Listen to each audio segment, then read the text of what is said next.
학창 시절에는 변호사가 꿈이었나요? 저 R&B 황제. That's you? 왜 이렇게 다른 느낌이지? 저 젊었을 때 다시 한번 출연을 좀 하셔야겠다. 우리나라는 폭력의 수준이 되게 낮잖아요. 멱살 잡아도 폭력이니까. 정당방위를 더 많이 받아주면 물리적 충돌에 대해서 망설임이 또 없어지니까 경찰이 와가지고 뜯어 말리면 끝날 문제를 야차를 뜰 수도 있는 거고. 수사 기법이 좀 어떤 게 있나요? 일반인들은 정신 혼미해지는. 대표적인 게 의학 죽여가지고 잘못했잖아요. 잘못했구만. 우리 동생도 나이 똑같은데 말 편하게 할게. 네.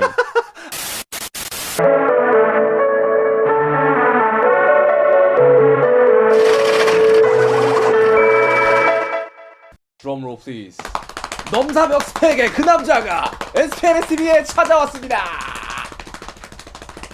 서울대학교 법학전문대학원 전 법무법인 초월 대표 변호사 이면서 대표 변호사님을 모셨습니다. 반갑습니다. 억텐한 이유가 촬영이 오늘 좀 또 이제 업무가 바쁘시다 보니까 워낙 맞아요, 좀 늦게 촬영해가지고 좀 억텐으로 좀 올린 점 시청자분들한테 양해 부탁드리겠습니다. 네. 계속 올려주세요. 계속. 네, 서울대학교 올립시다. 사실 이제 한국에서는 또 이제 학사로 많이 뭐 한국뿐만 아니라 전 세계적으로 이제 학사로 많이 이제 판단이 되는데 한국은 또 이제 고등학교 때부터 가야 돼요. 아, 그래서 대원 외고 이야, 그리고 서울대학교 경영대 이야. 그 다음에 서울대 법대라고. 근데 이제 사실 요거 하이라이트가 대한민국 육군 카투사 만기정이었거든.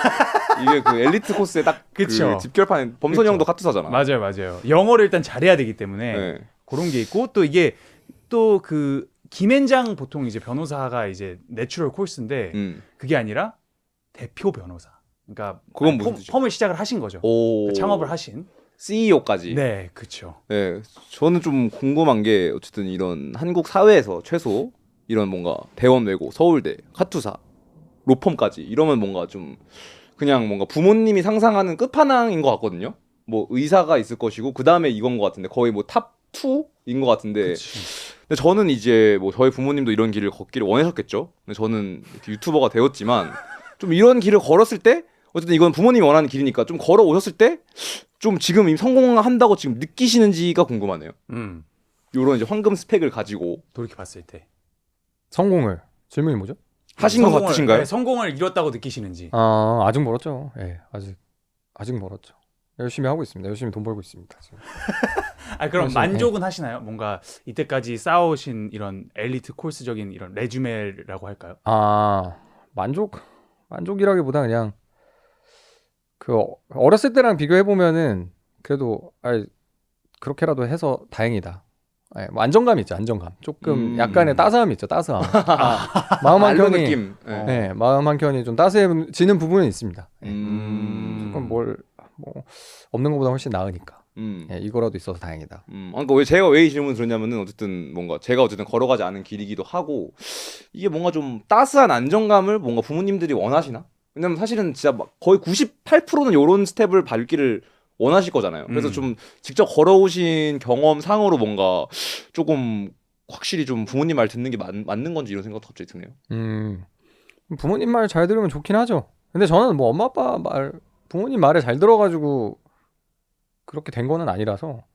그래서 근데 보통은 저도 이제 애들이 있으니까 제가 생각하기에는 애들이 좀 위험한 거 좀 덜 하고 그냥 큰 고생 안 하고 큰 마음의 상처 안 받고 편안하게 살길 원하긴 하죠. 근데 보통 이제 뭐 다른 힘든 일들이 원체 많으니까 제하에 나오면은 또 힘든 게 많으니까 부모 입장에선 당연히 그렇게 생각하게 되는 것 같습니다. 근데 요즘 좀 그 육아 트렌드가 좀 바뀐 것 같기는 해요. 전에는 뭔가 좀 확실히 뭔가 좀 가는 느낌? 무조건 뭐 이런 대학교 가야 되고 제가 느낀 상상입니다.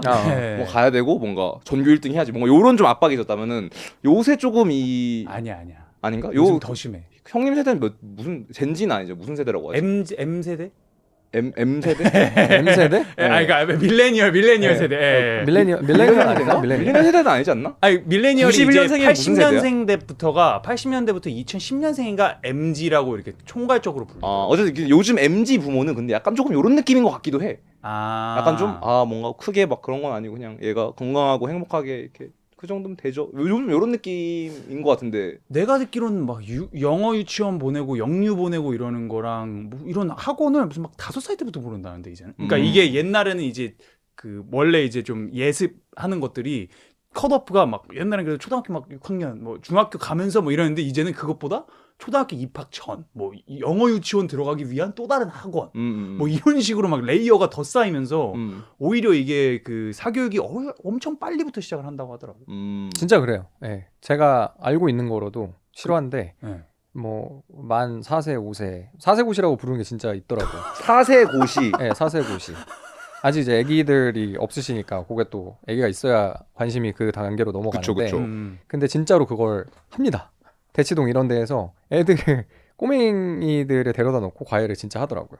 좀 큰 충격을 받았는데 근데 뭐 4세 고시를 실제로 하고 있으니까 7세 고시 4세 고시 이런 것들 하죠. 그러니까 그런 거에 대한 이제 스트레스 때문에 그냥 애를 안 갖는 것 같아. 그러니까 그냥 안 하면 되잖아 그거를. 근데 이제 그렇게 안 하면 포모가 되게 심한가 봐. 나도 잘 모르겠는데. 근데 그 신우석 감독님 나와서 얘기하셨던 게 뭔가 본인은 좀 이런 키우는 거 좀 프리하게 키우고 싶은데 이 학군의 이 뭔가 분위기라는 게 있다 보니까 뭔가 이런 좀 학부모끼리 만나고 이러면서 내가 뭔가 잘못하고 있나 좀 요런 이제 트랩에 좀 빠지기가 쉬운 것 같아요. 네. 그렇죠. 그 프레셔가 엄청나고 그리고 뭐 영어는 무조건 잘 시켜야 된다. 근데 이제 두 분도 유학을 다녀오셨잖아요. 근데 유학을 보낼 수 있는 형편이 되는 집은 보내는 거고 안 되면 이제 뭐 고민하다가 4세 고시부터 시켜야겠다라고 이렇게 좀 아쉬운 마음이 드는 분들이 그렇게 하시는 것 같습니다. 지금 4세 고시가 아니고 지금 나무 위키피셜은 생후 24개월 무렵한테 입시를 가르친 24개월 고시까지 지금 나온. 그러니까 트렌드 점점 빨라지긴 하네요. 그리고 이게 얼마나 깊게 하면 입시를 위한 입시 전문 학원, 그러니까 뭔가 이게 계속 이게 거의 하청을 받아가지고 이게 계속 레이어가 더 생기더라고. 입시를 위한 입시 학원. 그러니까 4세 고시가 뭐냐면은 영어 유치원을 보내기 위한 입시를 봐야 되기 때문에 애들한테 영어 유치원을 보낼 수 있도록 가르쳐 주는 게 4세 고시인 거예요. 왜냐면 영어 유치원도 다 안 받아줍니다. 네, 다 안 받아주고 그 수준 차이가, 그러니까 사실은 사교육이라는 게 좀 제가 보기에는 그런 게 있는 게 잘하는 애들 뽑아놓으면 어차피 잘하거든요. 네, 그러니까 이제 학원 입장에서 꽃놀이패가 되려면은 원래 그냥 좀 남들보다 더 그냥 가만히 자연 상태로 냅둬도 약간 학업 성적이 더 우수한 사람도 있을 수 있잖아요. 그렇죠. 그런 애들 선별해서 받으면 그러면 학원은 망하지 않을 수 있어요.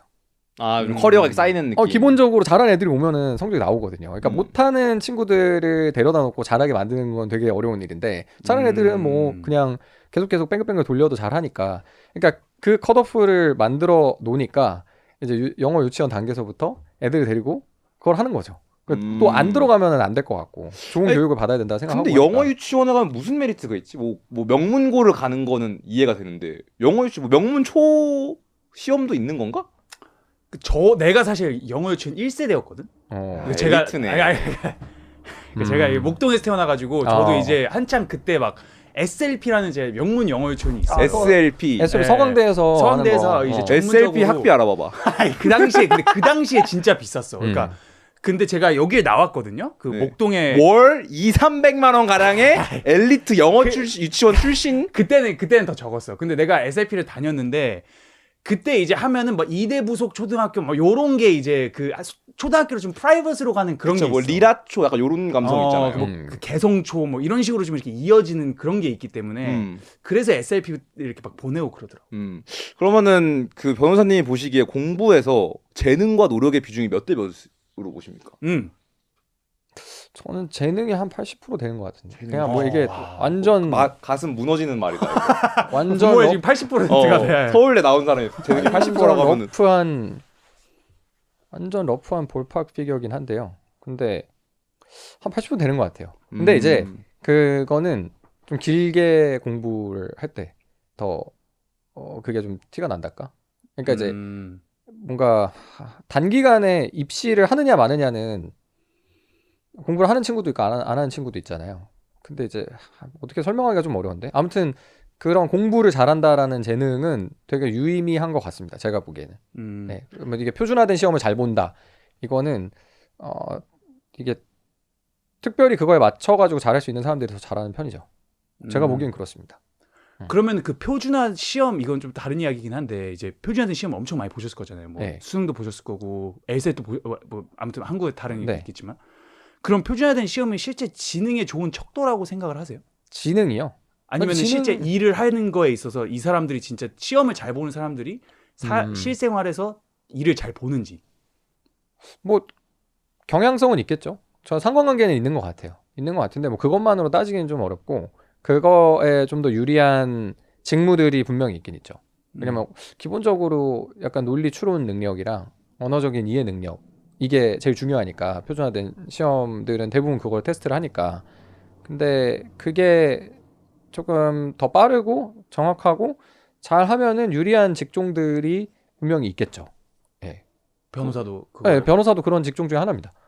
예, 근데 뭐 다른 그걸 잘한다고 해가지고 유튜브를 잘할 수 있는 건 아니고 뭐 미디어를 잘할 수 있는 건 아니고 그러니까 그렇죠. 그게 막 각각 직업마다 그런 게 다 차이가 있는데 그거 저도 제 유튜브 채널에서 한번 그거를 다뤘었어요. 그 지능이라는 거를 어떻게 정의하냐에 따라 많이 달라지긴 한데 뭐 그거 가지고 이제 쇼츠를 올리니까 사람들이 갑론을박이 있기는 한데 보통 아무튼 그 공부를 잘한다는 것과 뭐 지능이라는 건 아니 지능을 정의할 때 뭐로 했지? 죄송합니다. 제 지능이 딸려가지고 제가 몇 달 전에 찍은 것도 기억이 잘 안 나는데 아무튼 유의미 한 것 같고 그리고 보통 이제 이런 추론 능력과 언어적인 이해 능력을 요구하는 사무직들이 많으니까 그게 점수가 높으면은 아무래도 좀 더 그런 것을 수월하게 할 가능성이 높은 뭐 그런 경향성은 있겠죠. 이 질문을 함으로써 얻고 싶었던 그게 의도가 뭐였습니까? 아니 그러니까 내가 생각하기에는 뭔가 장동민 이런 사람들 있잖아. 뭔가 그 뭐라 그래야지 북스마트는 아닌데 그냥 완전 미친 스트릿 스마트하다 그래야 되나? 근데 장동민님은 내가 봤을 때는 북스마트 하실 수도 있을 것 같아. 그냥 공부를 안 하셨을 분일 수도 있고 그만큼. 근데 게임이랑 이런 추론 이런 거 엄청 잘하는데 그렇다고 해서 막 그런 시스템에서 살아남은 강자 느낌은 또 아니란 말이야. 뭔가 막 해갖고 막 서울대를 나오신 분도 아니고. 근데 누가 봐도 똑똑하잖아. 그래서 어느 수준에서 이런 시스템이 못 잡는 이게 캐치를 못하는 지능도 굉장히 많이 있는 것 같다는 느낌이 있어가지고 그런 느낌에서 좀 물어보는. 뭐 예를 들어서 충주맨 형은 사실을 떨어졌지만 지금 뭐 바로 나와가지고 뭐 지금쯤이면 한 80만 됐겠다. 바로 예, 그거 보셨죠? 네, 채널 네. 바로 개설했는데 바로 한 70몇만 된 거. 지금 한번 보여주실래요? 지금 몇 명 됐지 지금? 보니까 뭐 최근에 올리신 몇 백만 85만 원 비디오. 저희가 지금 2년 해가지고 7만 5천 이러고 있는데 그러니까 네. 저런 게 이제 시험으로 측정할 수 없는 재능이죠. 근데 뭐 저 양반 진짜 잘해서. 그러니까 근데 이런 아이템 김선태입니다. 끝 제목. 여기에 뭔가 꼭 시청 뭔가 썸네일 안녕하세요. 그러니까 요런 뭔가 썸네일도 안 다른 거죠 지금. 그냥 그쵸. 요런 좀 담백함이 킨 것 같아. 근데 여기서 뭔가 갑자기 뭔가 썸네일에 뭔가 갑자기 얼굴이 막 이렇게 버블헤드가 돼가지고 나오고 제목에 뭔가 드디어 뭐 시작했습니다. 충격 고백 뭐 이렇게 나오면은 이게 뭔가 저희 아니에요? 내일 삭제됩니다까지? 구라까지. 네. 이래서 뷰가 안 나오는 거야. 근데 선태 형은 저는 그때 피해 게임 같이 찍을 때도 기량이 남다르다 이렇게 생각을 했어요. 저 사람은 진짜 잘하는구나. 저 사람은 정말 실력자다. 그러면 변호사님이 보시기에 뭔가 어제 사회생활을 많이 하셨으니까 좀 그럼 진짜 제일 중요한 지능이 뭐라고 생각하세요? 제일 중요한 성공하기 지능이요? 위해서. 좋다. 성공하기 위해서. 근데 각자 포지션에 따라 다른데 요즘 같으면은 저런 어그로 지능, 어그로 지능이 중요한 것 같습니다. 저는 이제 죽었다 깨나도 잘 못하는 건데 저거 어떻게 그렇게 잘하는지 모르겠어요. 어그로 잘 끄는 게 되게 중요한 것 같고 그게 뭐 좋은 쪽이든 나쁜 쪽이든 일단은 지금 어텐션의 가치가 엄청 갈수록 올라가니까 뭘 하려고 하면은 자기 브라이 두 쪽 가지고 그냥 하려면 기본적으로 그렇게 필요하거든요. 근데 그게 브라이 두 쪽인가요? 네. 브라이 두 쪽을 찾으신 겁니까? 맞습니다. 어그로 지능이 이 정도 돼야 돼. 우리 오메가 사피엔님이. 아니 근데 그러기에는 변호사님도 그 K-팝 스타인가요? 거기서 그 엄마카도 그 어그로 굉장히 많이 끌렸던 거 알고. 슈퍼스타 K. 예. 엄카. 네. 아직 멀었죠. 저는. 근데 어그로 지능이라는 게 제가 느끼기에는 뭔가 That's you? 저. 진짜로? 왜 이렇게 다른 느낌이지? 나 이거 엄마랑 반 썼는데? 이렇게? 그러니까 젊었을 때. 요거는 뭐 어떤 약간 마인드로 나가신 거예요? 음악으로 뭐 성공을 하겠다 이런 좀 포부가 있었던 건가요? 어그로 끌려고 나간 느낌이 조금 더. 근데 뭐 그렇게까지 깊은 생각하고 나간 건 아니고요. 그냥 저것도 뭐 작가가 하래서 시킨 거 그냥 한 건데. 아 작가가 뭐 정확히 어떻게까지 시킨 거예요? 뭐 난닝구를 입고 카드를 들으세요 뭐 이런 것까지? 아 원래 노래는 있었기 때문에 네. 낫이 있냐고 낫이. 제가 나시를 입고 공연한 영상이 있었어요 예전에. 그러니까 그거 또 있냐고. 그래서 뭐 그거 입어줄 수 있냐고. 뭐 why not? 그냥 뭐 어렵다고. 네. 젊었을 때 뭔가 다르다. 엄청 다르. 지금은 다른 느낌이다. 젊었을 때. 젊었을 때입니다. 10년 전. 오메가 사피엔 그 어그로 아니에요? 쫄바지 오고. 쫄바 실버 쫄바지 어그로 아니에요?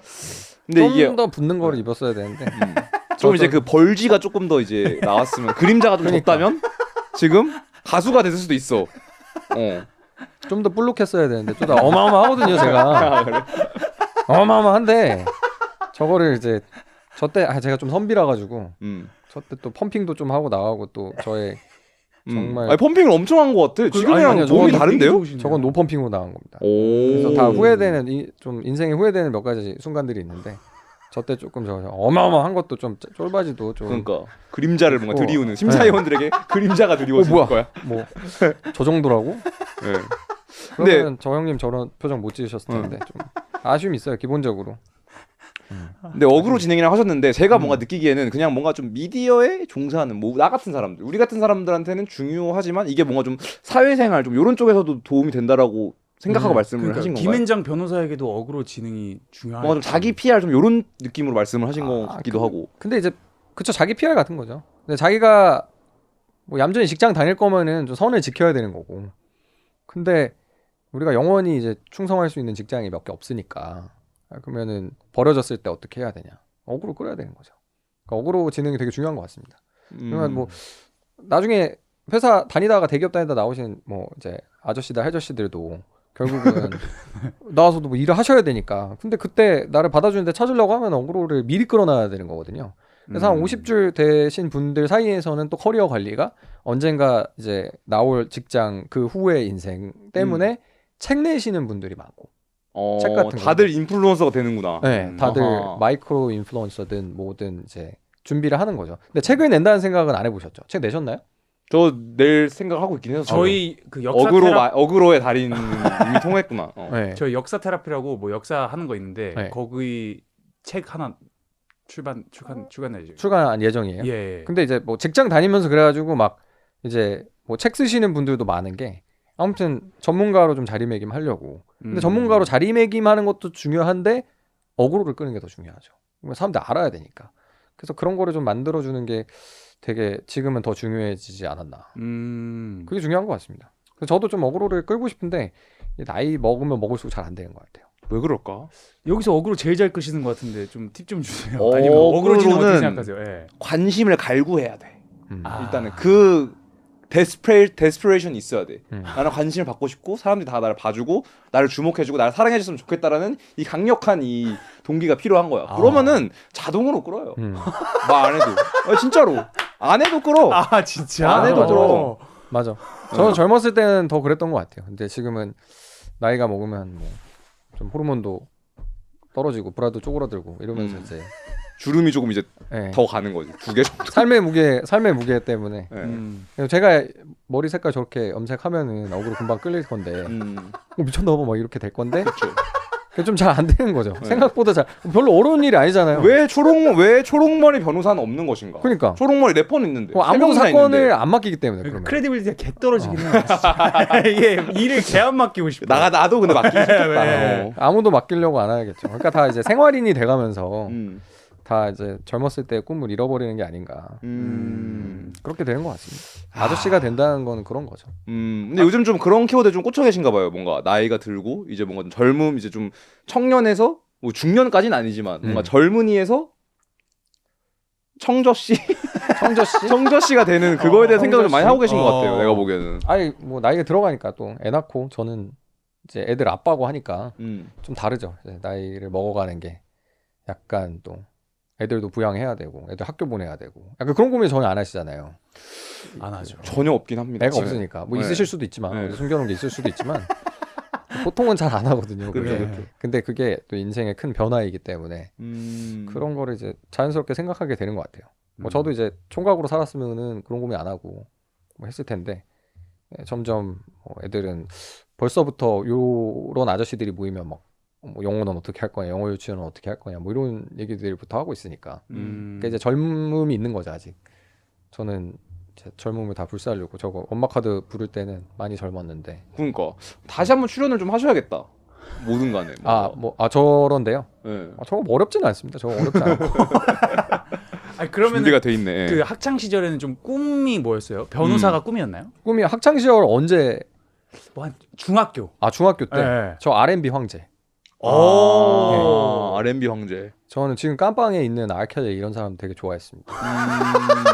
잠깐만. 네. 불우한 일, 굉장히 안 좋은 일로 굉장히 가버렸죠. 불미스러운. 예. 그래서 조금 그런 환멸을 느끼고 음. 안 좋은 음악 이제 듣지 않습니다. 근데 나 요게 궁금하다. 어. 좀 그 변호를 할 때 뭐 어쨌든 이런 좀 알켈리 같은 이런 좀 중죄인들도 이렇게 올 거잖아요. 근데 그런 분들도 좀 변호를 해야 되는 거 아닙니까? 그렇죠. 근데 거기서 뭔가 당연하죠. 나 같으면 약간 좀 뭔가 현타. 내가 변호사가 아니어서 말을 할 수 있는 거지만 이 사람이 정말 끔찍한 범죄를 저질렀어. 근데 내가 재판장에서 침을 튀기며 이 사람을 보호를 해야 되잖아. 근데 그게 뭔가 좀 싫을 것 같은 느낌? 나는? 근데 그런 건 좀 어떤 뭔가 생각이신지 어떻게 좀 이거를 생각하고 계신지가 궁금하네요. 되게 많이 흔히 하시는 질문이긴 한데 뭐 그렇게 뭐 인간으로서 좋아하긴 좀 쉽지는 않죠. 예, 뭐 인간적으로 좋아하긴 쉽지는 않대. 그 직업적으로 하는 거니까 열심히 하죠. 예, 그게 아주 기본 중에 기본이라고 생각합니다. 그냥 그 사람과 그 죄를 떼놓고 내가 할 일을 딱 하는 거. 예. 근데 뭐 그렇다고 해가지고 너무 이입해가지고 막 알켈리가 깜빵 갔는데 막 뭐 잘했다 뭐 이런 미친 생각은 하지는 않고 그냥 잘못은 했는데 그 사람이 딱 뭐라 그럴까 딱 아주 정해져 있는 규칙에 따라서 받아야 될 형벌을 정확히 받고 뭐 규칙에 딱 아주 부합하게 정당하게 판단을 받는 일을 도와주는 거라서 예. 근데 그게 좀 선이 모호할 때도 있어요. 근데 뭔가 좀 제가 뭔가 영화에서 본 거는 이제 변호사들이 가가지고 이 사람이 범죄를 저질렀는지 안 저질렀는지 일단 나한테 알려달라는 거야. 근데 그걸 알면 안 되지. 그거를 알면 안 되지 않아요? 뭐 영화에서 그러잖아요. 그래서 진짜 너가 범죄를 저질렀는지 안 저질렀는지 말을 해주고 거기서 그 다음에 이제 뭔가 세팅을 하는 그런 느낌이던데. 아니 뭐 그게 좀 미국의 법조윤리랑 또 한국 법조윤리랑 차이 나는 부분도 있고 그것도 미국은 막 그게 또 진실 의무가 약간 조금씩 차이가 있거든요. 캘리포니아의 그 모델 룰이 또 다르고 다른 주랑 다르고 약간씩 좀 차이가 있더라고요. 근데 뭐 국내에서 그런 거 완벽하게 정립돼 있는 건 없고 근데 좀 제가 생각하는 모범적인 건 그냥 서로 돈에스 동텔 그냥 서로 그냥 모르고 있으면 되는 거니까 뭐 너무 알고서 막 하는데 진실 의무에 반할 수도 있는 거잖아요. 근데 나는 뭐 확실하게 나한테 얘기도 했고 제가 했습니다. 그런데 뭐 가가지고 거짓말 하는 것도 기본적으로 법조윤리에는 반할 수 있으니까. 그럼 위증이 되는 건가 그러면은? 아니 뭐 위증은 선서하고 증언을 해야지만 거기서 거짓말했을 때 위증이 되는 건데 그냥 기본적인 윤리에 반할 수 있는 거죠. 근데 뭐 윤리에 반하는 것도 별로 하고 싶지 않으니까 그래서 뭐 기본적으로 저희는 직업상의 진실 의무가 있어서 저는 그런 거에 대해서 막 굳이 뭐 물어보진 않습니다. 물어보진 않고 무죄라고 믿는 느낌? 예, 그렇죠. 뭐 믿는 거는 뭐 제 마음대로 할 수 있으니까 또 그렇게 해야 또 진실되게 할 수 있고 서로 짜고서 막 멍칠 수는 없으니까요. 제가 느끼기에 변호사라는 직업은 그 법 시스템과 그 정의 구현에 대한 거가 확실히 믿어야 할 수 있는 직업인 것 같거든요. 그러니까 만약에 내가 이 시스템이 뭔가 정의 구현을 한다고 믿지 않으면은 사실 제가 하는 일이 다 뭔가 그런 좀 어불성설이 있을 것 같아서 전반적으로 정의로운 편이죠. 그냥 전반적으로 정의로운 거고 다른 것보단 뭐 법대로 하는 게 훨씬 정의로운 편이죠. 근데 뭐 시스템이 완벽할 수는 없으니까 그게 좀 뭐 불합리한 부분도 분명히 있어요. 제도적인 결함으로 보이는 것들도 좀 있고 그거 악용하는 사람들도 있고 그런 게 몇 군데 있는데 거기에 재수없게 걸리면 또 옹팡 뒤집어 쓰는 거죠. 그런 것들이 좀 있습니다. 그러니까 막 사람이 하는 게 완벽하지 않기 때문에 그 저희처럼 이걸 직업인으로 하면 항상 그 시스템을 겸손하게 바라보게 되죠. 그러니까 근데 그거 안 겪어보면은 잘 모르거든요. 뭐 사람을 잡아 가두면 잘못한 게 있으니까 잡아 가두는 거 아닐까? 뭐 이렇게 생각하게 되는데 진짜로 억울한 경우가 드물긴 하지만 있어요. 드물긴 하지만 그리고 뭐 꼭 무슨 형사 사법제도 아니더라도 그냥 서로 뭐 금전 분쟁이나 뭐가 있더라도 약간 이게 제도가 조금 기울어져 있거나 삐꾸 같아 보이는 게 분명히 있습니다. 근데 그거를 어디까지 이제 악용하느냐 써먹느냐 이런 거는 사람한테 좀 달려 있는 거다 보니까. 그러면은 근데 이게 전관 예우가 있잖아. 한국에. 그게 뭐지? 그 프레시던트. 그러니까 이제 뭔가 좀 뭔가 내가 뭐 예를 들어 내가 로펌에 있는데 내 상사가 전에 부장 검사야. 근데 뭐 나 이 사건을 만든 어쨌든 그 변호사 상대 측이 검사잖아. 그럼 이 사람이 있으면은 이 서로 있었던 커넥션을 이용해가지고 가가지고 뭔가 뭐 미팅을 한다든지 좀 그런 근데 그런 게 굉장히 좀 뭔가 뭐 대중적이라고 해야 되나? 뭔가 좀 내가 느끼기에는 그게 카르텔이 있다. 왜냐면 그게 뭐 로빙이랑 비리랑 크게 다르진 않은 것 같은데 그게 뭔가 오케이인 게 약간 조금 의문인 부분이거든 나는. 그냥 사람들 마음속에 정관 예우가 분명히 있다고 좀 자리가 잡혀져 있죠. 근데 그거 저희 이제 제 채널에도 부장판사 출신 변호사님 인터뷰한 거 하나 있고, 그리고 이제 이제 막 검사 옷 벗은 변호사님 인터뷰한 거 이제 올라가거든요. 근데 거기에 일단은 법원은 없고, 일단 법원 없는 사람들 잘 안 믿어요. 법원 없다니까. 네. 법원이 없다는 게 무슨 뜻이죠? 그러니까 법원의 전관 예우가 잘 안 통해요. 아 법원이라고 하면 이제 판사 그렇죠. 판사한테 전관 예우가 잘 안 통해요. 그거는 뭐 통하는 사람이 있을 수 있죠. 세상엔 뭐 별의별 이상한 사람 다 있으니까. 근데 일반적으로 통하냐 그러면은 안 통하거든요. 그러니까 그걸 믿고서 사건 처리를 하는 건 좀 되게 바보 같은 일. 아유 그거를 믿습니까? 그런데 검찰은 조금 느낌이 다를 수는 있죠. 네. 그거를 이변서다 채널 보시면 나옵니다. 제 인터뷰를. 그럼 이게 딜이라는 게 뭔가 좀 이렇게 되는 거 뭔가 좀 내가 이 사람 전에 검사였어. 이제 변호사야. 그럼 그 판사는 어떻게 보면 정관예우가 안 통하니까 검사한테 가가지고 야 형량 2년만 때려라. 좀 이런 식으로 가는 건가요? 어떻게 이게 좀 진행이 되는 겁니까? 아니 그러니까 그렇게 거래를 할 수 있는 게 법원에선 환경이 되질 않아가지고 보는 눈도 많고. 그러니까 뭐 내가 뭐 그렇게 해줄 일이 없잖아요. 그거 들키면은 뭐가지 날아가는데. 근데 뭔가 전관예우라는 게 있긴 존재하긴 하잖아요. 전관예우가 있었던 게 예를 들면은 그러니까 뭐 서로 이제 알아볼 수 있으니까 절차적인 거를 막 자기들 맘대로 배려를 해주는데 그걸 다른 사람이 눈치채기 어렵게 해줄 수 있죠. 그러니까 뭐 절차적으로 뭔가를 뭐 한 번만 더 기회를 달라고 하는데 원래는 안 돼요. 돌아가세요. 이렇게 매정하게 끊을 수 있는데 뭐 한 번 더 받아줄 수도 있는 거고. 근데 거기서 이제 결과가 바뀌면은 큰 차이가 나는 거니까 그런 거를 보통은 뭐 좀 말이 통하는 정관 이런 방식으로 어떻게든 활용하려고 사건이 커지면 그렇게 할 수도 있고. 근데 그거를 법원에다 대고 그게 판사들이 그런 거에 움직이는 것처럼 생각하는 거는 그거는 되게 바보 같은 일이거든요. 제가 보기에. 근데 자꾸 그거를 이제 인터넷에서 얘기하면 말이 되냐고.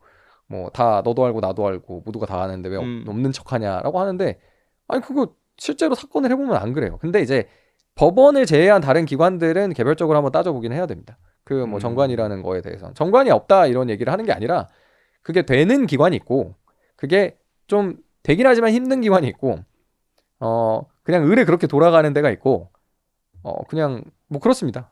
근데 뭐 법원은 기본적으로 또 제가 말씀드릴 수 있는 게 법원은 뭐 그냥 주변에 판사했던 사람들 붙잡고서 물어보시면 그냥 먹고 사는 왜냐면 전관들은 전관이라는 환상이 있어야 먹고 살 거 아닙니까? 그러니까 자기가 그거에 대해서 부인하는 것이 굉장히 이해상충했죠. 왜냐면 내가 이거 가지고 먹고 살고 있는데 어떻게 없다 그래? 그런 사람들도 있으니까. 왜냐면 능력이 부족하면 그렇게 해서 그걸 앞세워가지고 해야 되는데 밥그릇 문제가 되게 크니까 솔직하게 얘기할 수 없는 사람들이 있기 때문에 오히려 그게 재확산 되는 것 같고. 근데 그거를 솔직하게 얘기한다고 하면은 진짜로 사건에 영향력을 줄 수 있는 그 정도의 파워라고 자신 있게 말할 수 있는 정관들이 몇이나 되는지 모르겠어요. 저는 그러니까 없다고 봅니다. 그래서. 그러니까 우리가 생각하는 것보다는 그게 뭔가 특혜나 이런 것들이 크게 다르진 않다. 그럼 법원은 그렇다는 거죠. 근데 다른 데는 뭐 이제 개별적으로 한번 살펴볼 필요가 있다. 뭐 개별적으로 하면 좀 검사 좀 이런 느낌. 뭐 그러니까 검찰은 법원보다는 아무래도 그런 게 있지 않을까요? 뭐 저는 검찰 출신은 아니긴 하지만 그거는 이변서다 채널 보시면 검사님이 직접 자기 경험담 번호를 잘하시네. 그러니까요.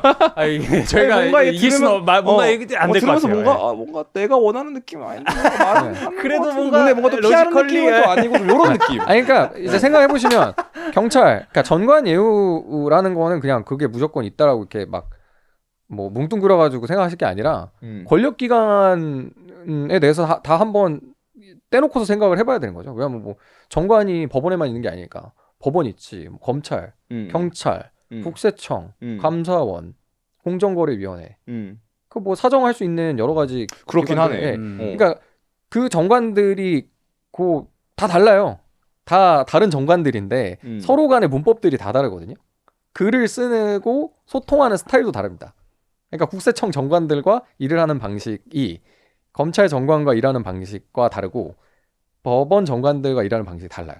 그들이 다 자기 뭐 공무원밥 한 10년, 20년 먹고 나면은 그 조직에서 일하던 방식대로 그대로 있기 때문에 저는 제가 다 일을 같이 해본 결과 다 다릅니다. 그러면 이제 각 기관마다 통하고 통하지 않는 것들 이런 것들이 다 있겠죠.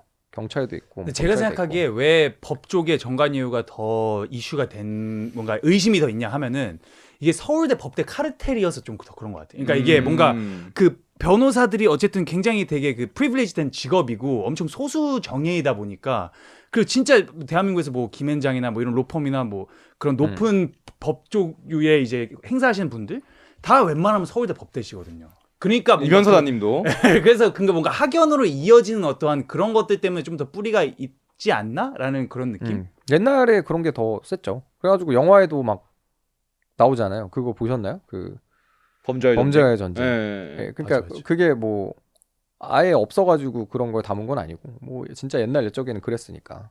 그건 뭐 정재계 법조계 할 거 없이 다 그렇게 돼 있었으니까 굉장히 엘리트주의가 강했고.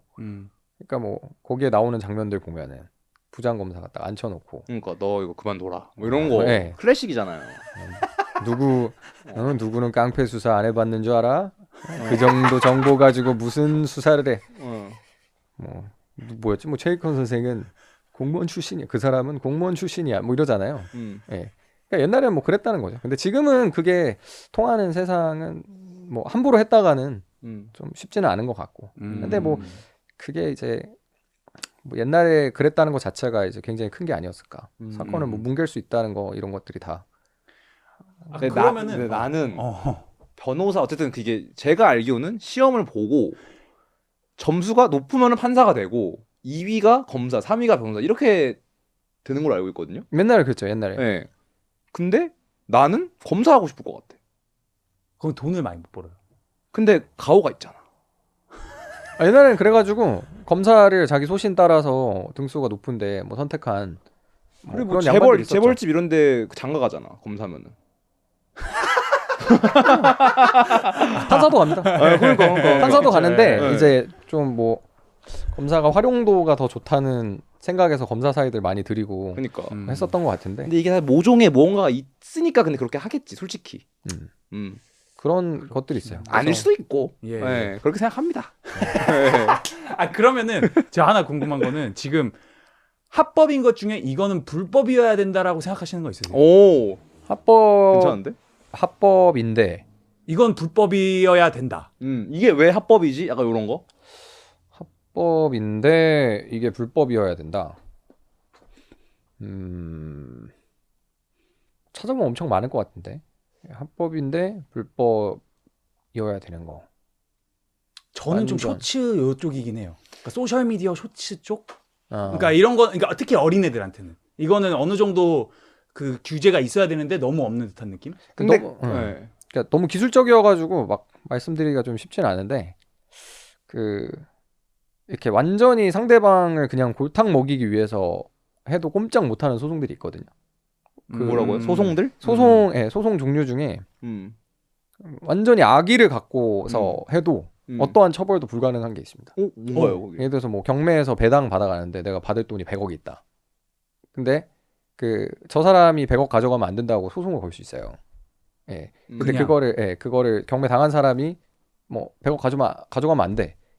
그래서 뭐 이유가 없어도 그걸 할 수 있거든요.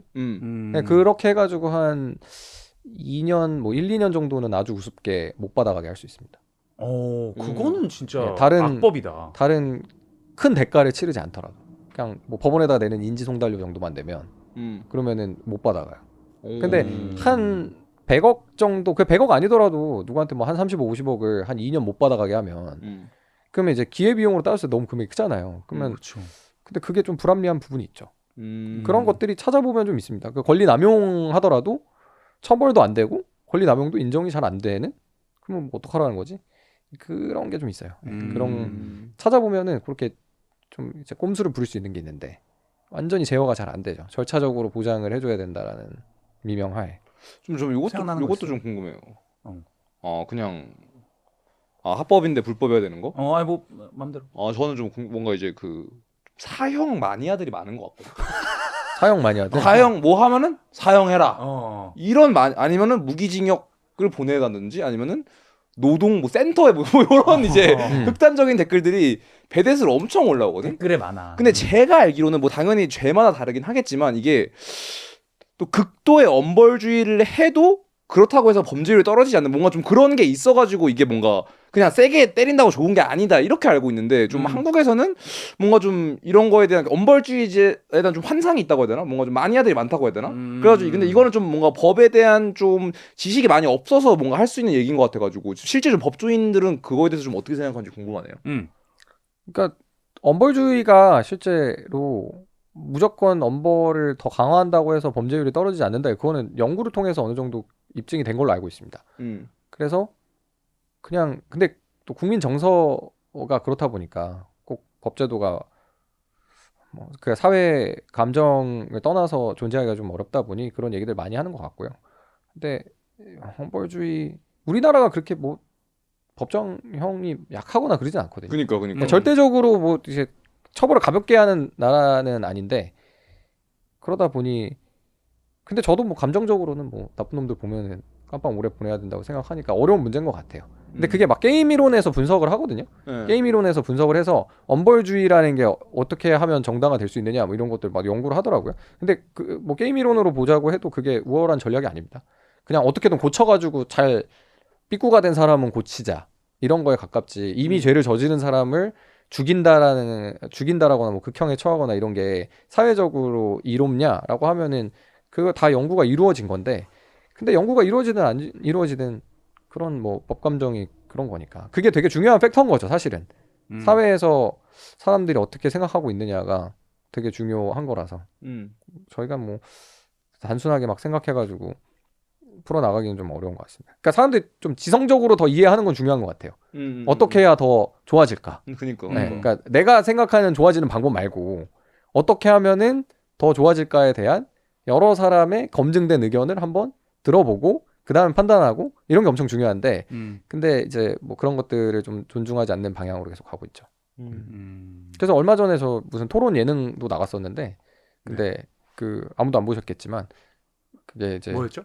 그게 더 로직이라는 프로그램에서 막 더 로직? 네, 사람들이 사람들이 막 토론하는데 근데 이제 KBS 네. 모여가지고 토론해도 샘 해밍턴 씨는 왜 있는 거죠? 네. 저게 뭐 이민 정책 관련해서 토론한 거예요. 이민 정책 관련해서. 그래서 네. 이어서 말씀해 주시죠. 근데 그냥 약간 그런 문화가 아직까지는 이런 부분에 있어서는 갈 길이 멀다. 저는 그런 느낌이 들어요. 그러니까 AI가 나왔잖아요. AI가. 근데 AI가 되게 똑똑하지 않습니까? 그러면 되게 말이 되는 것들을 잘 추론해가지고 정돈을 해주기 때문에 요새는 그것만 잘 써도 뭐가 말이 되고 뭐가 말이 안 되는지에 대해서는 참고할 게 되게 많은데 근데 그것들도 참고를 잘 안 하시는 것 같아요. 되게 많은 분들이 인터넷부터 뭐 많은 여기저기를 채우고 있는 많은 분들이 AI랑 한번 얘기하면은 쉽게 뭔가 어디까지가 검증이 됐고 어디까지 검증이 안 됐는지 알 수가 있잖아요. 그쵸. 근데 그거를 그냥 안 하는? 그래서 저는 좀 AI와 AI랑 친해지면 좋지 않을까. 저도 항상 물어보거든요. 이게 말이 되냐고 이게. 근데 말이 안 되는 것도 말이 안 된다고 해줘요. 좀 뭐 무조건 막 저를 위로하기 위해서 구라를 치고 그러진 않거든요. 이제 또 솔직하게 얘기해달라면 얘기해주고. 근데 그러면 지금 불필요한 얘기들을 좀 덜 하게 되지 않을까. 근데 확실히 좀 엄벌주의를 좀 좋아하는 것 같긴 한데 이게 미국이 있는 좀 특이 케이스일 수도 있는데 막 미국은 뭔가 뭐 누가 범죄를 저질렀어. 근데 약간 좀 그게 뭐 I don't know, like I guess it's 쿨한 범죄야. 예를 들어서 그러면 뭔가 뭐 래퍼나 이런 사람 하면 뭔가 서포트를 막 한단 말이야. 프리하고 경찰이 뭐 잘못했네. 뭐 이런 걸 그리고 막 무슨 막 그 미녀 무슨 먹샤티스? 먹샤티스 같은 좀 이렇게 미녀인데 이런 좀 끔찍한 범죄를 저지른 사람들 이런 거 보면은 댓글이 막 I can fix her. 그치. 내가 이 사람 보석금 얼마냐? 내가 이 사람 고칠게. 뭐 Possession of my heart. 네. 그러니까 아마 저게 뭐 마약 이런 걸로 이제 그 기소가 된 분이겠죠. 그치. I can fix her 뭐 이런 게 있는데 맞아. 좀 한국은 근데 약간 조금 엄청 이 뭐라고 해 가혹한 느낌이라고 해야 되나? 그냥 이걸 한 번 넘으면은 가혹하게 근데 처벌하는 건 맞는데 근데 내가 느끼기엔 뭔가 좀 뭐가 섞여 있는 것 같냐면은 이제 뭔가 이제는 이 사람을 내가 합법적으로 그리고 윤리적으로 왕따 이짐에 불링할 수 있다고 생각하는 것 같아. 그래서 거기서 뭔가 얻는 카타르시스가 좀 더 큰 느낌? 실질적으로 뭔가 법을 지키고 법을 수호하는 거에 집중을 준다기보다는 너는 이제 사회가 지켜진 룰에 벗어났으니까 이제 난 너를 공격할 수 있어. 좀 요렇게 생각하는 분들이 좀 있는 것 같다. 쌓인 게 좀 많으신 것 같은데. 이게 되게 감정적이었어요 방금. 그냥 뭔가 좀 그냥 제가 느끼는 건 좀 이게 네. 뭔가 합리적이지 않다고 생각하니까 뭔가 좀 이거를 그냥 법은 법대로 보고 또 결국에는 사람은 이제 저는 결국 이 사람들이 뭔가 뭐 귀화라고 하는 뭐라고 하지? 그치. 개과천선을 하고 교화죠. 교화를 해서 사회에 나와가지고 뭔가 이 사람이 다시 좀 정상적인 시민으로 돌아가기를 바라는 게 뭔가 조금 더 인간적인 그런 어프로치인 것 같은데 좀 그런 게 아닌 느낌? 물론 범죄에 따라 다르긴 하겠지만 좀 너무 작은 거에도 그러지 않나 이런 생각이 들더라고요.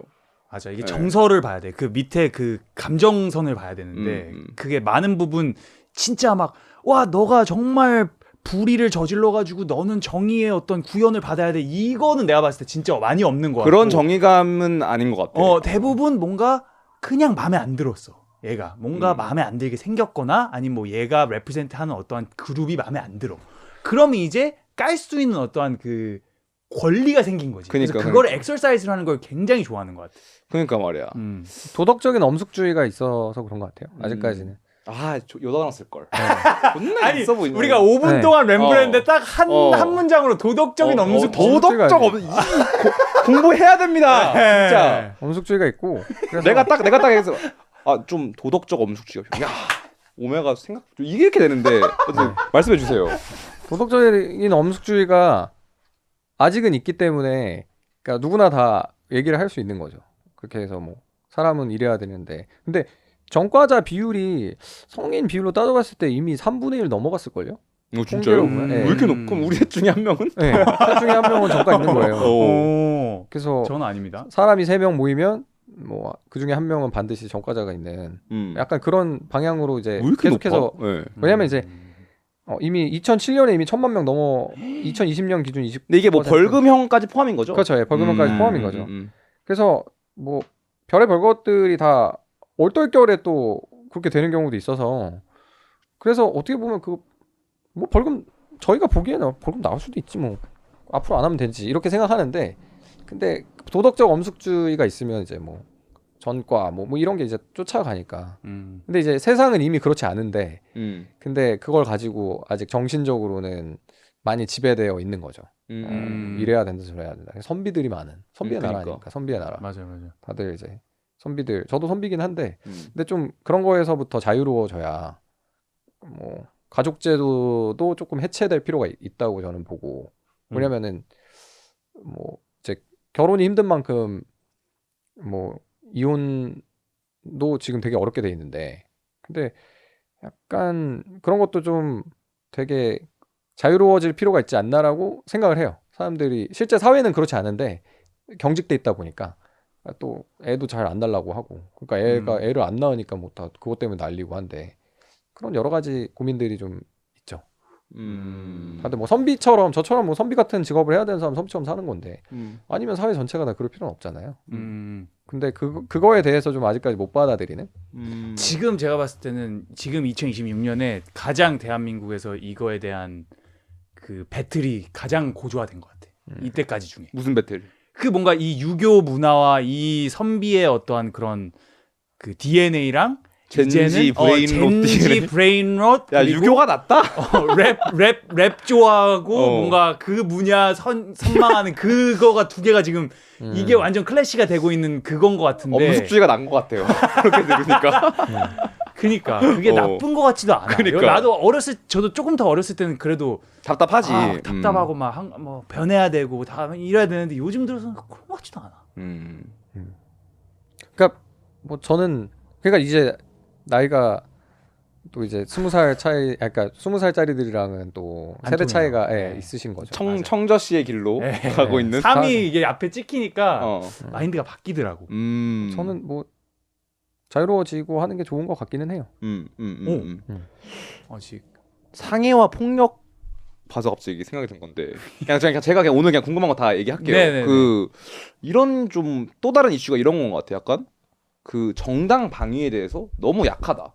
이런 좀 여론이 되게 많은 것 같거든요. 근데 실질적으로 제가 봤을 때도 무슨 뭐 어떤 강도가 무슨 뭐 칼을 들고 내 집에 침입을 했는데 내가 세탁 건조기로 이 사람을 때렸는데 상해죄로 기소가 되는 이런 뭔가 시츄에이션도 있더라고요. 그래가지고 이게 뭔가 좀 이게 만약에 사실이라면은 뭔가 제가 봐도 이건 약간 조금 불합리한 것 같은데 이게 좀 제가 알고 있는 게 좀 틀린 게 맞는 건지 아니면은 그렇다 틀린 게 아니라면 왜 이게 계속 유지가 되는지가 좀 궁금하네요. 그러니까 뭐 도망가는 강도 때리면 유죄라고 하는데 근데 좀 어려운 문제인데 저게 우리나라는 폭력의 수준이 되게 낮잖아요. 그쵸. 네. 멱살 잡아도 폭력이니까. 그렇기도 한데 아무튼 전반적인 사회에서 용인되는 폭력의 수준이 낮고 그리고 되게 금방 공권력의 도움을 요청할 수 있기도 하고 예. 뭐 그래서 전반적으로 낮게 유지되다 보니까 좀 억울한 케이스들이 생기는 것 같아요. 왜냐면 그런 것들을 다 중간에 공권력이 메워줄 수 있다라고 시스템이 좀 신뢰하는 것 같고 근데 뭐 흔히 비교하는 거는 미국의 셀프 디펜스랑 비교를 하는 것 같은데 거기는 뭐 바로 부른다고 경찰이 오기까지 좀 시간이 걸리니까 네, 총알이 더 가깝지. 네. 그러니까 그리고 총기 소지가 기본적으로 뭐 헌법적인 권리니까 거기는 총을 들고 들어왔는데 내가 이제 뭐 정당방위 생각을 하기에는 맞으면은 바로 이제 골로 가니까 그러니까 전반적인 폭력의 수준이 되게 낮다 보니 그거를 낮은 상태로 사회가 관리하는 것에 익숙해져 있는 것 같고 그렇다고 하면은 저 정당방위 수준을 높이는 게 제도적으로는 고민이 될 수 있죠 분명히 왜냐면은 정당방위를 더 많이 받아주면은 일단은 당연히 폭력의 수준이라는 게 뭐 물론 이제 정당방위 당할 것 같으니까 안 때릴 수도 있고 뭐 그런 효과까지는 잘 모르겠어요. 근데 일단 사람들이 정당하다고 생각하면은 물리적 충돌에 대해서 물리적으로 반격하는 거에 대한 망설임이 또 없어지니까. 그럼 원래 경찰이 와가지고 뜯어 말리면 끝날 문제를 서로 정당방위다라고 하고서 좀 이제 뭐 맞짱을 뜨게 될 수도 있고 하는 거니까 야차를 뜰 수도 있는 거고.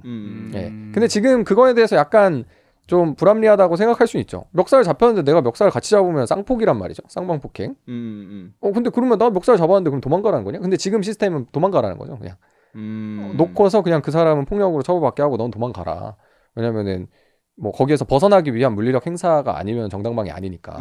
너도 도로 잡고 하면. 근데 이제 우리가 흔히 비교하게 되는 미국 사례 같은 경우에는 되게 넓게 그쵸. 뭐 하다 보니까 근데 거기는 넓게 보지 않으면은 문제가 있어요. 거기 또. 근데 그럼 어디까지가 정당방위예요? 한국 법상 뭔가 누가 나를 주먹을 때렸어. 네. 그래 나도 뭐 갈겼어. 이러면 쌍방인 건가요? 아니야. 그러니까 그쵸. 쌍방이죠. 내가 먼저 맞았는데? 네. 그러면 맞고 이렇게 도망.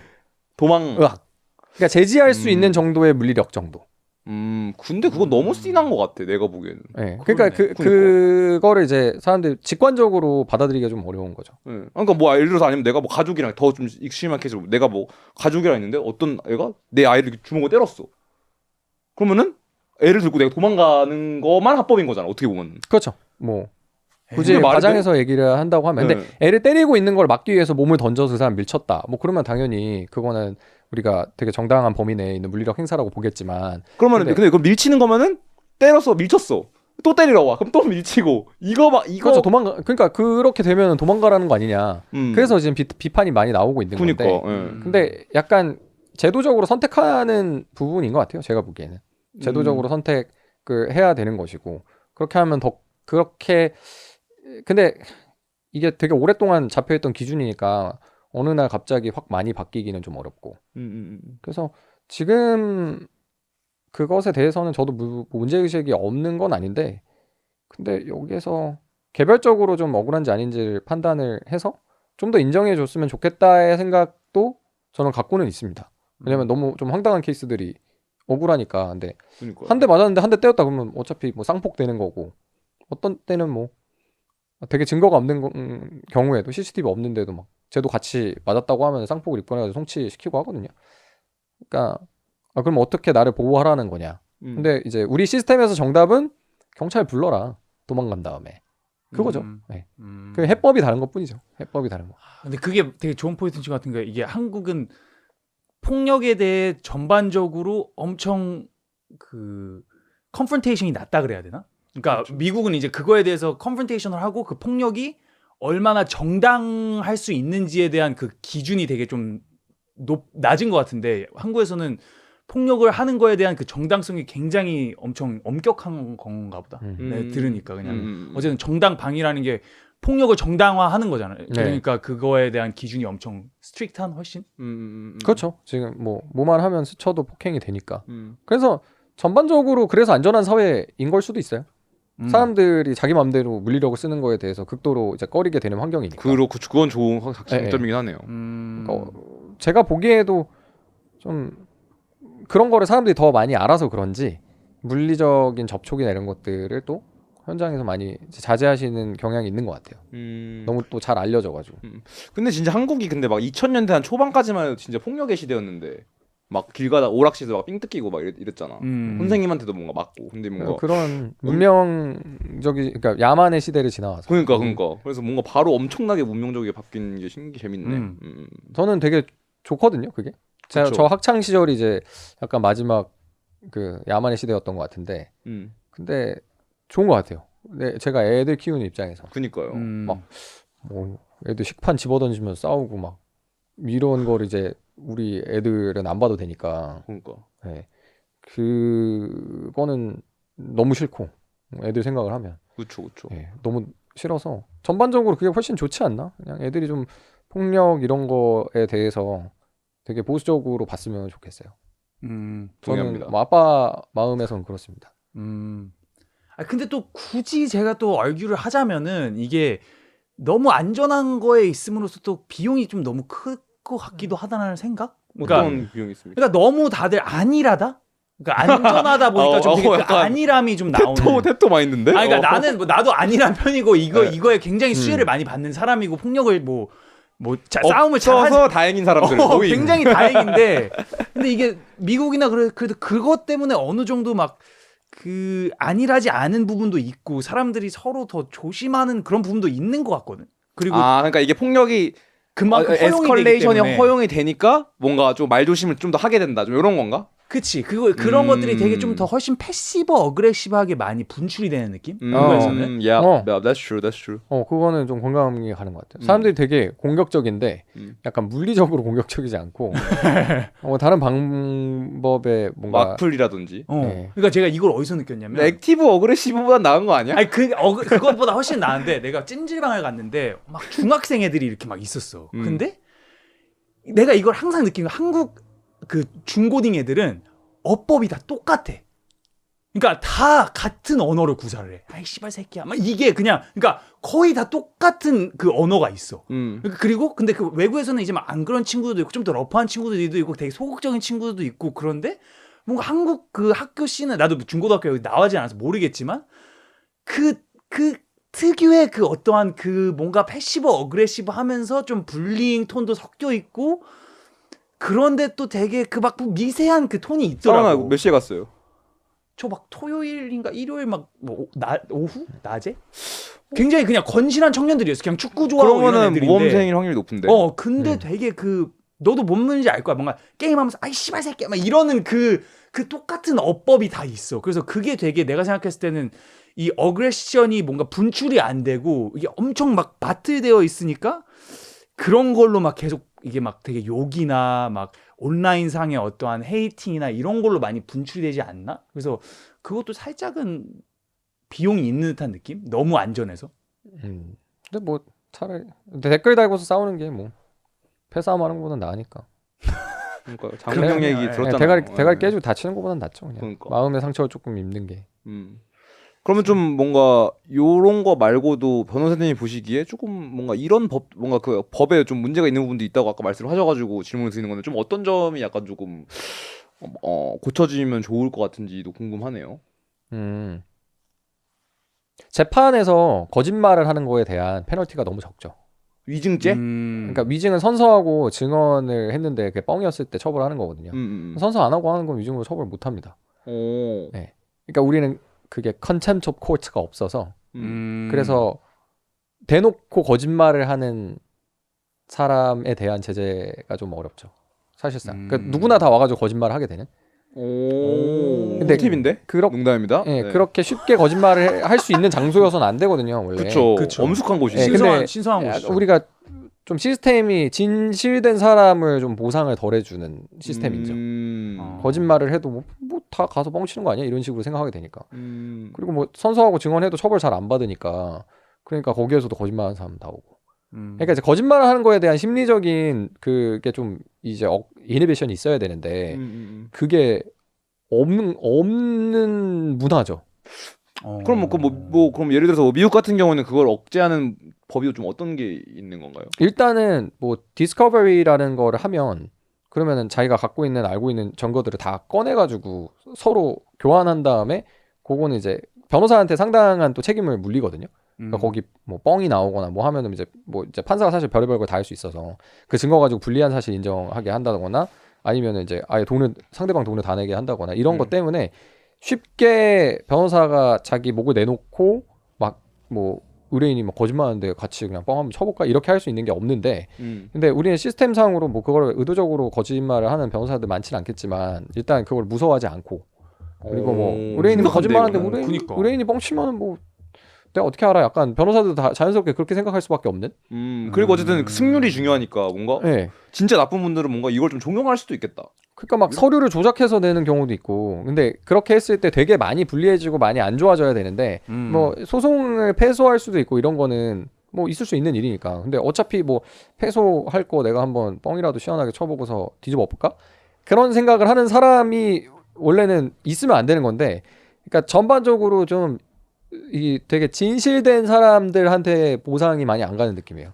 다 얘기하고 다 솔직히 말을 하면 그러면은 그 정직함에 대한 보상이 시스템상으로 분명히 있어야 되고 그러면 정직하지 못한 사람들한테는 자연스럽게 페널티가 가야 되는데 근데 그게 좀 안 되죠. 그러니까 오히려 거짓말을 함으로써 페널티가 없다면은 정직한 게 페널티네. 그렇죠. 네. 그 시스템이 좀 그렇게 굴러가는 부분이 있어요, 분명히. 이건 생각보다 큰 구멍인데. 그러니까 제도적으로 굉장히 인센티브가 너무 안 좋다 이거. 그러니까. 네, 소시오패스들이 훨씬 더 보상받는 사회인 거죠. 근데 전반적으로 재판 시스템뿐만 아니라 다른 거짓말이나 부정직함에 대해서 좀 너그러운 사회인 것 같아요. 제가 보기엔. 폭력은 안 되지만 사기는 되는. 되는. 사기는 또 만연하잖아요. 저희 나라가. 그게 좀 뭐 그런 차이가 제가 보기엔 분명히 있는 것 같습니다. 뭐 이거는 근데 딱 그 두 개 다른 사회에서 살다 오신 양쪽을 다 오래 살아보신 분들이 제일 잘 아시지 않을까 싶은데 그냥 제가 좀 피상적으로 이해하는 거는 그렇습니다. 그러니까 왜냐면 군대에서도 보면 저는 미군이랑 같이 복무를 했잖아요. 카투사. 네. 근데 거기에서 이제 뭔가 중간에 정보가 오염되는 거에 대한 반응들이 이제 양국의 군대가 되게 많이 다르거든요. 네. 그러니까 막 뭐 거짓말을 하고 중간에 보고해서 뻥을 치고 막 가라로 하고 이런 거에 대한 인식이 완전히 달라요. 뭐 미군이라는 거는 뭐 지상 최대 사실 조직 중에 하나니까 더 시스템이 잘 갖춰져 있고 뭐 그럴 텐데 아무튼 똑같이 군인이잖아요. 근데 여기는 간부와 장교 모두 가라로 뭔가를 하는 거에 대한 국군은 별 생각이 없는 거죠. 원래 다 가라로 하는 거 아닌가? 내가 여기까지 가라로 올라왔는데 다 가라로 아니 가라로 안 하면 어떻게 돌아가 이런 느낌이라면 근데 그때 좀 제가 그 미군에서 많이 배웠죠. 많이 뭔가 그렇게 FM대로 하고 그때 저는 훈련병 때도 좋았어요. 아무튼 그 모든 것들이 엉터리가 없구나. 그래도 이제 제대로 돌아가네. 그리고 복무하면서도 좀 이렇게 헐랭이 같은 그 부사관들이랑 같이 복무하는 미군들을 보면서 제가 느꼈던 게 좀 한번 되게 크게 느꼈던 게 걔네 이제 병장 한 명이 되게 뭐 물렁하거든요. 사실 와 있는 미군들이 뭐 다 레인저들처럼 뭐 몸들이 좋고 막 엄청난 피지컬 피트니스가 있고 이런 느낌이 아니고 그냥 동네 아저씨 같은 애들이 와가지고 뭐 어디 뭐 이렇게 파병 갔다 오고 이런 친구들이 있잖아요. 근데 되게 편하게 생각을 해서 그래서 막 같이 훈련을 하는데 연장전에서 공개됩니다.